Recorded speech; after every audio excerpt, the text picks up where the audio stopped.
There are mornings when energy feels thin, when the body resists movement even before the day has truly begun. The joints seem heavier, the breath shorter, the steps slower.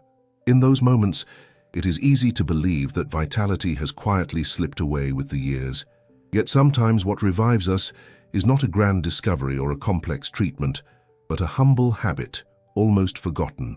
One of those small, silent companions has always been present in kitchen jars and market stalls. Dried fruits. They appear simple, unremarkable even. But within their sweetness lies a power many overlook, a power that can either restore or deplete, depending on how we invite them into our lives. For most of us, dried fruit belonged to childhood, a treat tucked into a lunchbox, a pantry staple that carried us through winter, a taste of sweetness when sugar was scarce. They carried stories of family, of holidays, of the grandmother who always had a tin of raisins in her cupboard. But as the years passed, we forgot their meaning. We began to eat them without thought, perhaps too much or not at all, unaware that each piece of dried fruit holds more than memory. It holds medicine for the aging body, fiber that awakens a slow digestion, minerals that repair tired muscles, natural compounds that whisper strength back into fragile bones, and yes, sugar too, the kind that, when misunderstood, can quietly drain energy instead of restoring it. The Japanese physician Shigeaki Hinohara, who lived beyond 100 years, once said, "What seems small is what makes or breaks the aging body. It is the quietest foods that speak to your health most often." His words remind us that health is not always rebuilt by dramatic interventions, but by the steady rhythm of daily choices, the same rhythm that guides us when we water the garden, fold the laundry, or take a slow walk at dusk, the quiet rhythm of care. Dried fruits, when chosen and used with intention, belong to that rhythm.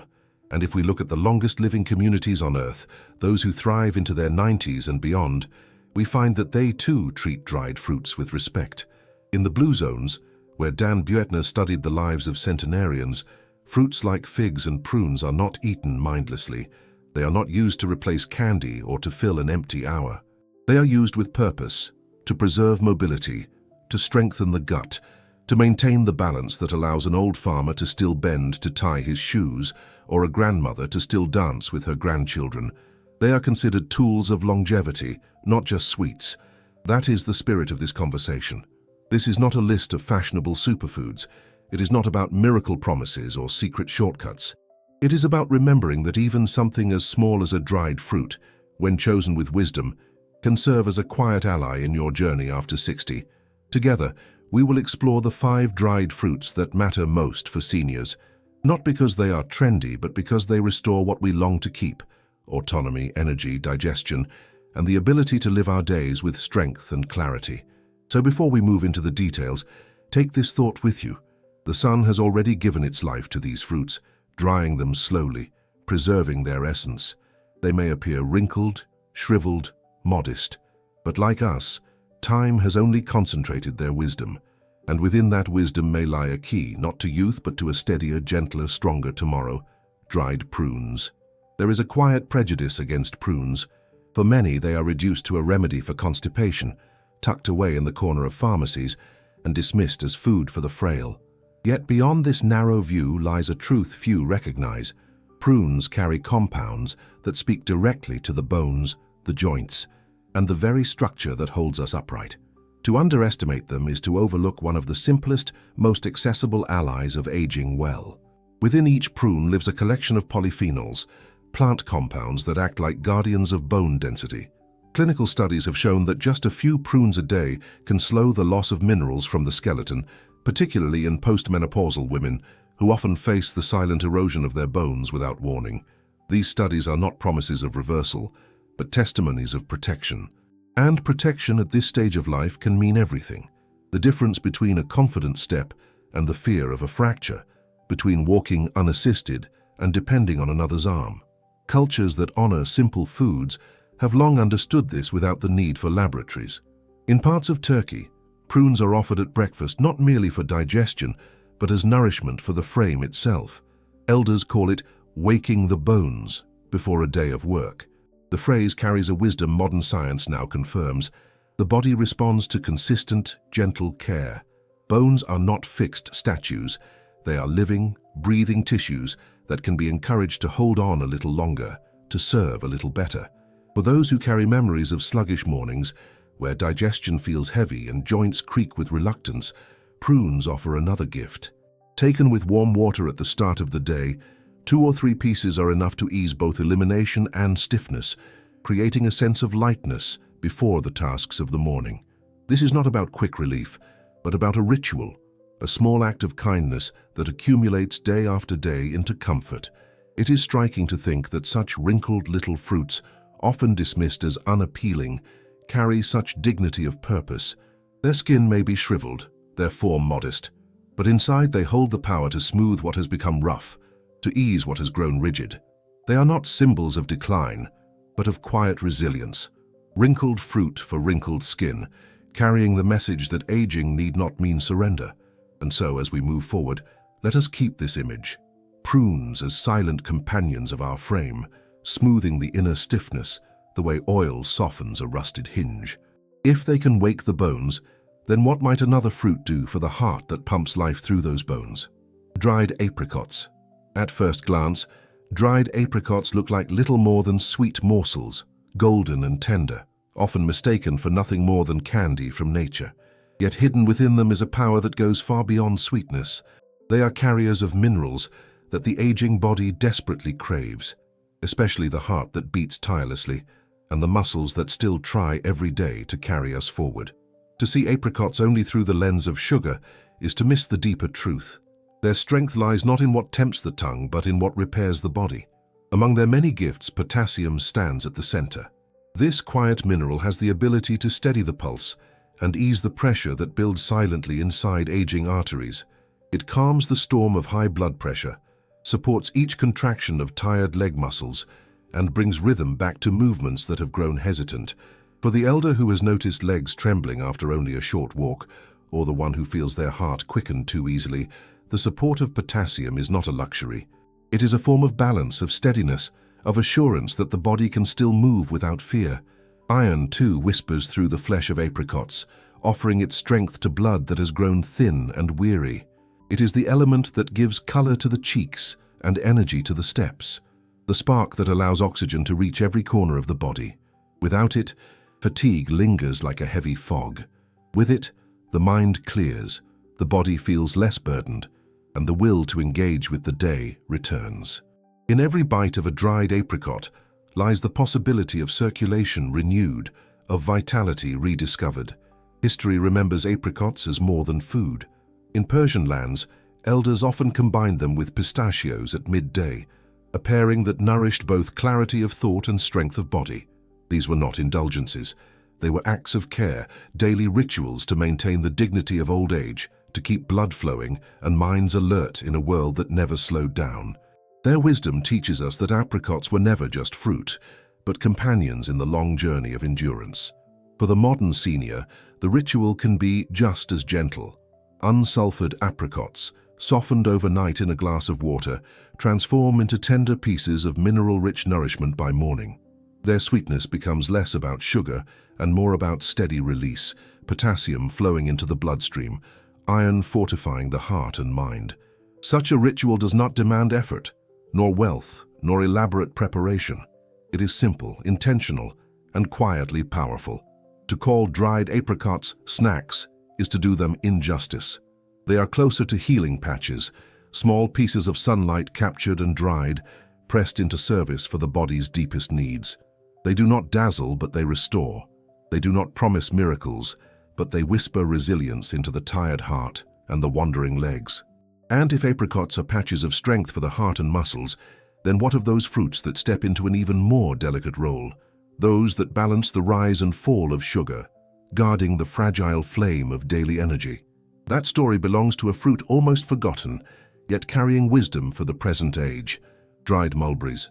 Mulberries rarely appear in today's conversations about health. Overshadowed by the glamour of imported berries and the promises of modern supplements, they sit quietly in history, remembered by some, forgotten by many. Yet within these small, pale fruits lies a strength especially suited to those who live with the daily worry of rising and falling blood sugar. For elders who know the fatigue of mid-afternoon crashes, or who wake in the night with trembling hands, mulberries carry a gift of steadiness. Unlike many dried fruits, mulberries contain a rare compound known as DNJ, a natural element that slows the absorption of carbohydrates. In simple words, this means they help soften the sharp edges of sugar, preventing sudden spikes and equally sudden drops. Where raisins or dates may stir the blood too quickly, mulberries act with patience, offering sweetness without turbulence. It is as though they hold the reins, guiding energy forward in an even, measured stride rather than letting it bolt and stumble. This quality was not lost on the elders of East Asia, who steeped dried mulberries in warm teas to accompany their afternoons. They understood that age brings fragility not only to bones and muscles, but to energy itself. A tea of mulberries steadied the hands, calmed the nerves, and allowed the body to endure long hours without collapse. What they practiced with quiet devotion is now confirmed by science. Mulberries do more than sweeten. They regulate, they balance, they protect. In the daily life of a senior, their presence can be subtle, yet transformative. A spoonful of dried mulberries stirred into plain yogurt or sprinkled over morning porridge offers sweetness without the burden of guilt.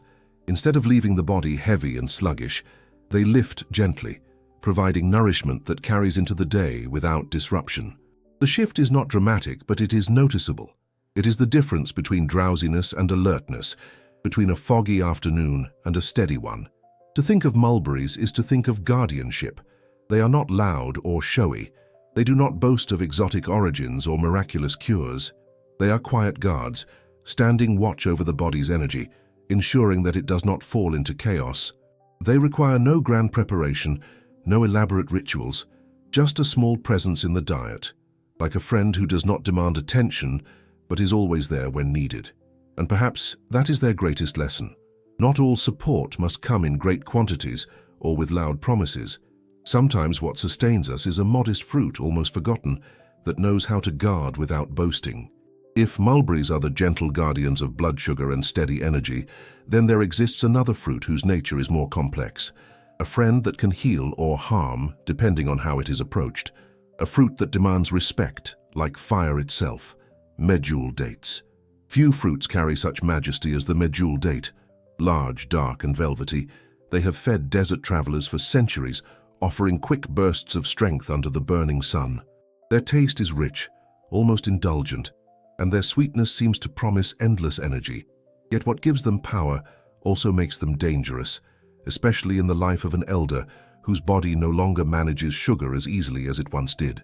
To treat medjool dates as simple snacks is to risk turning a gift into a burden.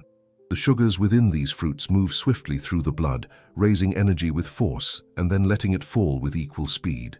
For some, that fall means drowsiness, weakness, or even the trembling of low blood sugar. What feels like vitality is often nothing more than a fleeting spark.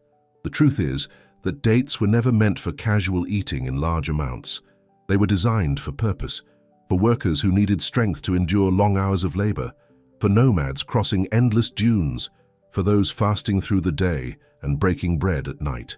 Their place was within effort, within intention, not within idleness, and yet to dismiss them entirely would be to lose a treasure. When used with wisdom, dates can become a true ally. Their richness, when combined with foods that slow digestion, transforms them from sugar bombs into restoration tools. A single date, paired with tahini, walnuts, or even a drizzle of olive oil, becomes more than sweet. It becomes balanced fuel. In this form, it is less about sugar and more about recovery, especially after a walk, a stretch, or any small effort that leaves the muscles calling for nourishment. Still, restraint remains the lesson. 1 or 2 dates are often enough. More than that, and the fire that once warmed begins to scorch. Their nature demands respect, a reminder that not everything abundant should be consumed without thought. Just as fire lights the hearth but burns the house when left unchecked, dates require boundaries. They are marvelous when contained, dangerous when spread too wide.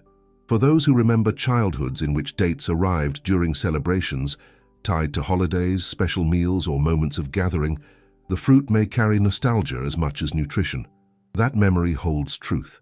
Dates were rare, used sparingly, and cherished in moderation. Their power was acknowledged, not ignored. Perhaps it is time to return to that wisdom, to see them again not as daily indulgences, but as tools of recovery, to be used when the body truly asks.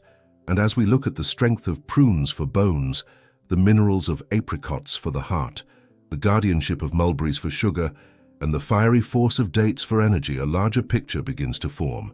These fruits are not simply snacks. They are small, sun-dried allies in the long journey of aging, each with a role, each with a lesson, each with a way of saying, the body still wants to live if only we feed it with care. Now it is time to gather these threads and close with the wisdom they share together. Dried fruits are often seen as simple pantry items, small sweet bites to fill a craving. Yet after 60, they can hold far more meaning. What looks like a wrinkled piece of fruit is in fact a condensed gift of minerals, fibers, and compounds that speak directly to the body's needs in later years.